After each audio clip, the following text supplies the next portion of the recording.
मला तर माहितीच नव्हतं माझी वॉशिंग मशीन एवढी घाण आहे. गेल्या काही दिवसापासून मी खूप जास्त वैतागले होते. मशीनला कपडे धुतले की घाण वासायचा आणि कपड्यावरती डाग पडायचे. खूप वैतागले होते.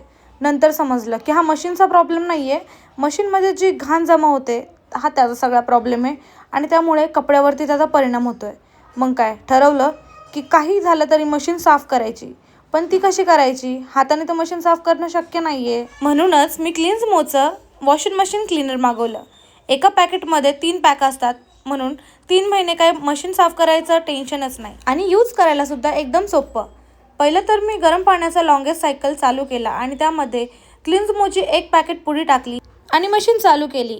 मशीन चालू केल्यानंतर तुम्ही बघू शकता एवढी घाण मशीनमधून निघत होती की मलाच विश्वास नव्हता की माझ्या मशीनमध्ये एवढी घाण आहे आणि यामुळे माझे कपडेसुद्धा खराब होतात. चांगली गोष्ट म्हणजे यात क्लोरीन नाही आहे, ॲमोनिया नाही आहे आणि सायंटिक डेस नाही आहे. मशीन जर हेल्दी ठेवायची असेल तर महिन्याला 1 पाऊच पुरेसे आहे. क्लीन्समो आपल्या मशीनचा best friend. Number 1 washing machine descaler on Amazon. Comment for the link.